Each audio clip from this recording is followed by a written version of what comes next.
what the most important thing for the freight broker or freight agent is? It's just one thing. One. Well, no, it's not this disconnected stock from my Mossberg shotgun. More about this in the next video. But the most important thing is to be nice. To be nice to people even when you can be slightly irritated, right?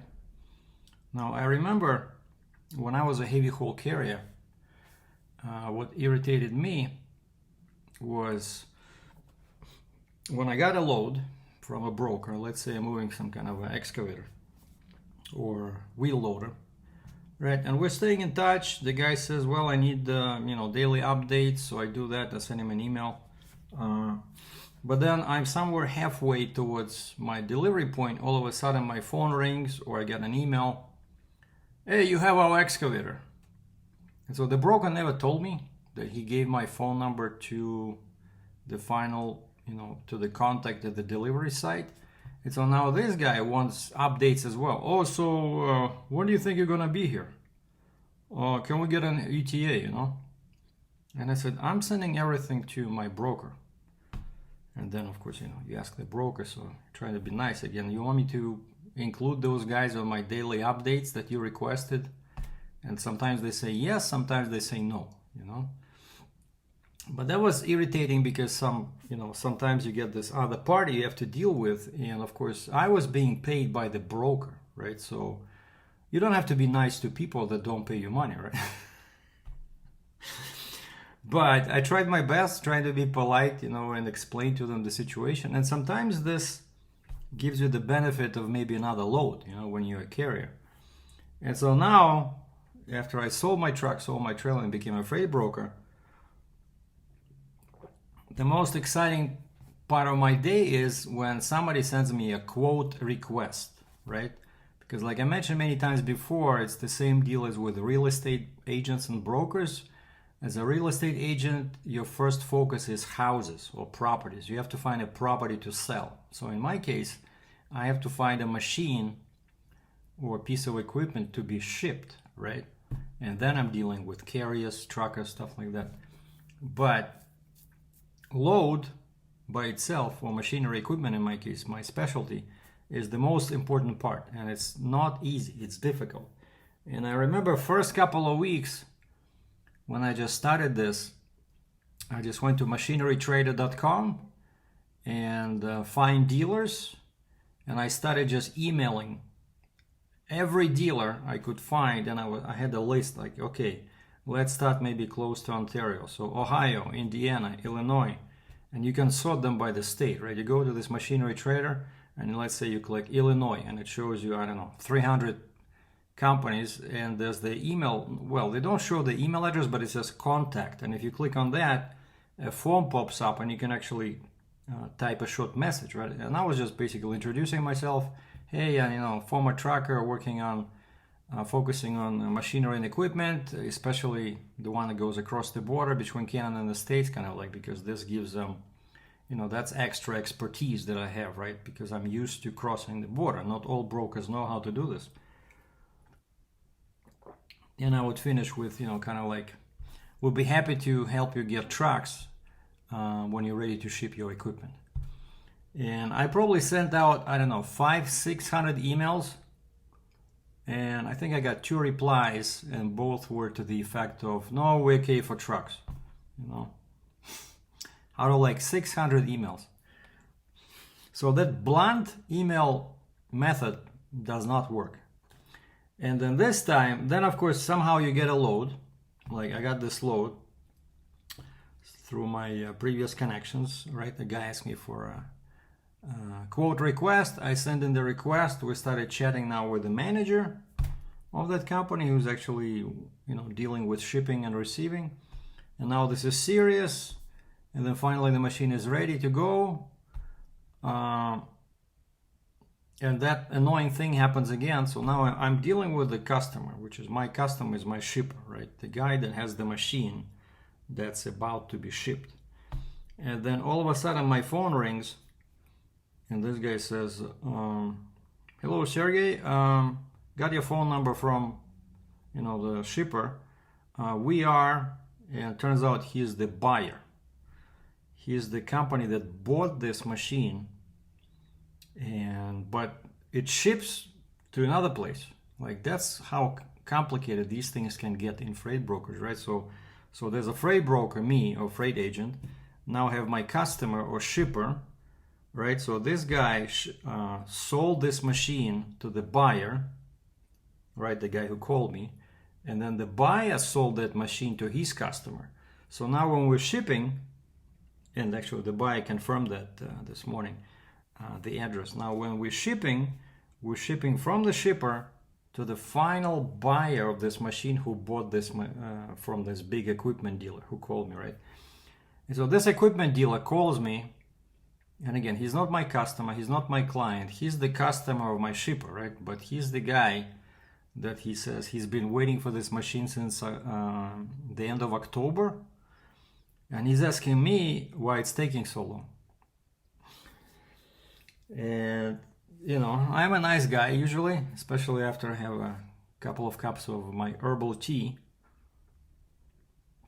So I try to be nice and diplomatic. I know I cannot throw my customer under the bus, you know, my shipper, you know, because he's the guy who's paying me money, right? So this guy, the dealer, there's no financial interest between us, right? But he's just, from what I understand, he had some difficulty trying to connect with the shipper.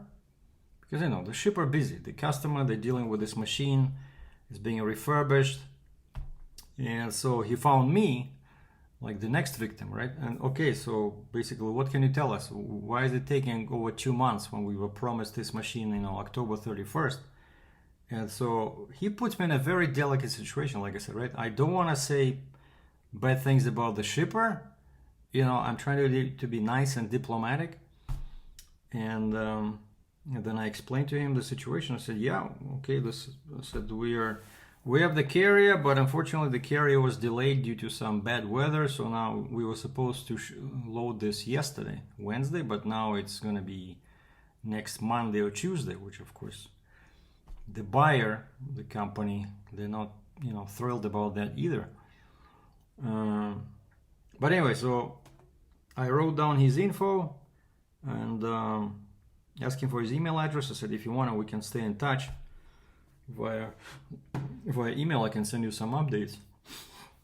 Sorry, like for example, when the machine has shipped, you know. And then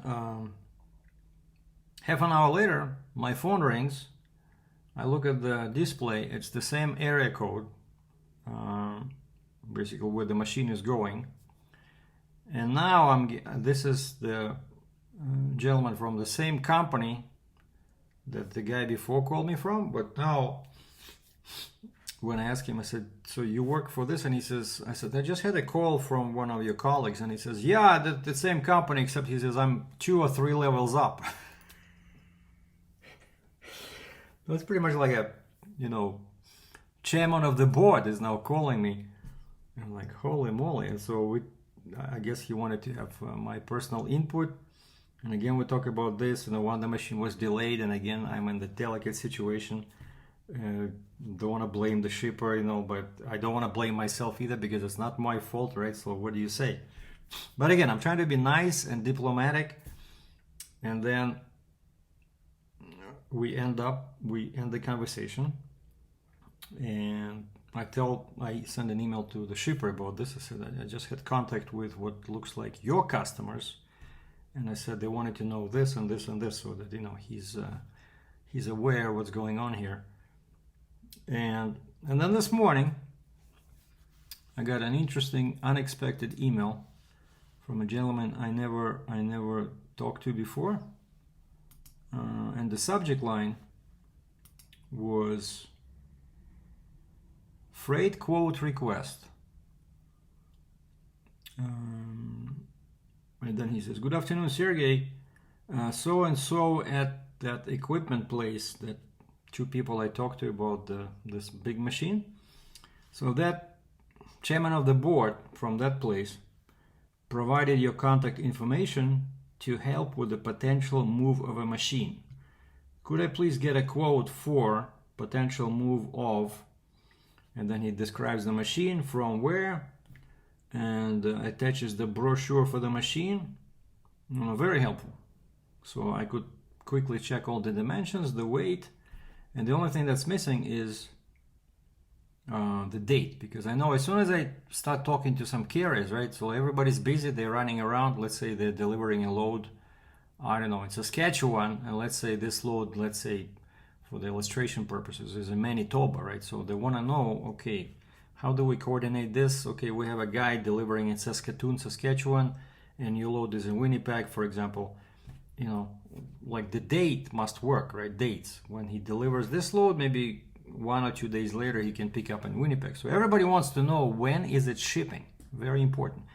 And that's the only piece of information that was missing from the email. So I emailed the gentleman back, thanked him for the opportunity to quote on this shipment. And I said, any idea when is it shipping? And so he gave me an idea. Basically, he's looking for a quote, but of course it's not shipping tomorrow, it's shipping in the next few weeks.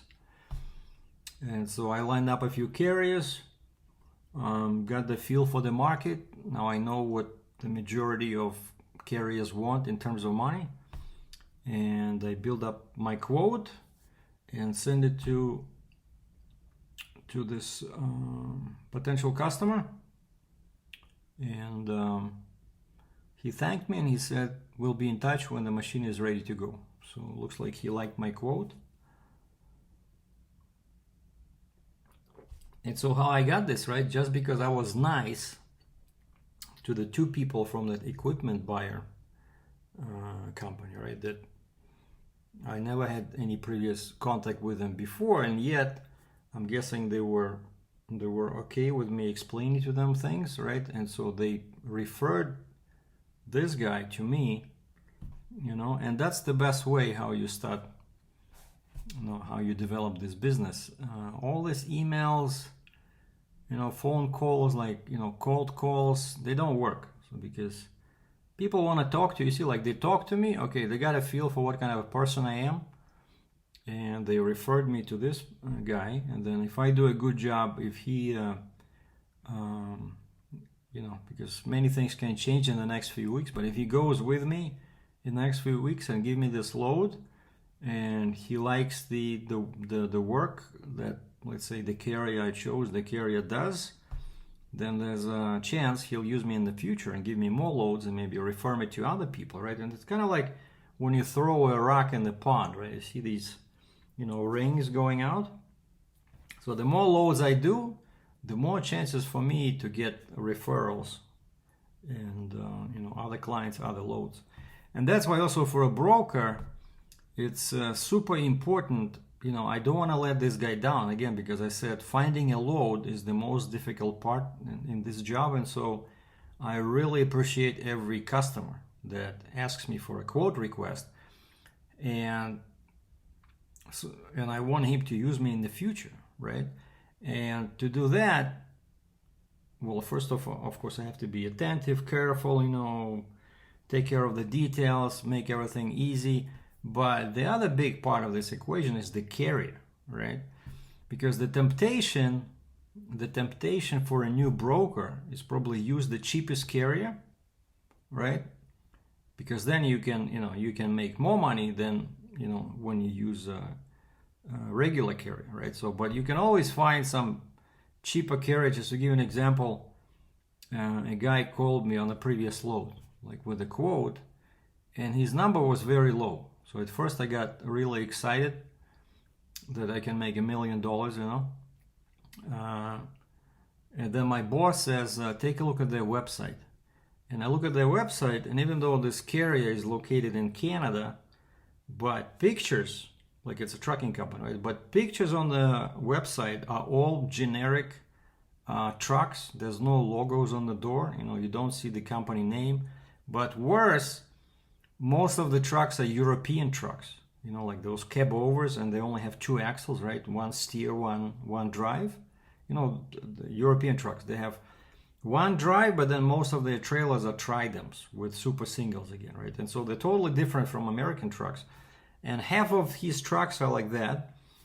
And then you start reading the text, and it's like I don't know, million spelling and grammar mistakes, you know, like very unprofessional, you know. So I saw red flags everywhere right away. So I called my boss. I said, yeah, you're right. I don't think we can use this carrier, you know, unfortunately. And then I just emailed the carrier. I said, I'm sorry, but and also when I checked him on our system, that's another thing I do is because, you know, I work for a very big company. There's lots of brokers, so every broker uses lots of carriers. So for me, it's much easier when that carrier is already set up in our system, right? Way faster to create a load confirmation. And so that's the first thing I do. I just check if that carrier is in our database. And then in a case with this guy, I think I saw that he was in the database, but it was kind of like do not use, you know, do not use. And so that's my other concern is that I always have to check carriers, right? I have to check the safety record, you know, check if they approved in our system, enough insurance, no red flags, and then, you know, because I don't want to let down my customer again, because it takes so much work to get a customer. I don't want to use a flimsy cheap carrier that will let me down, will not return my phone calls, will disappear, or, you know. So another thing is sometimes the carrier will pick up a load, but they forget to tell the broker that, let's say they've been driving for the past 3 weeks non-stop, and so now they need to reset the e-log, right?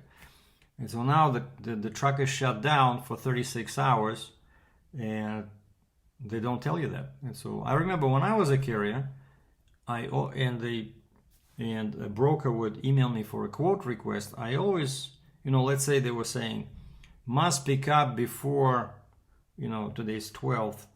Must pick up before, let's say, January 16th, right?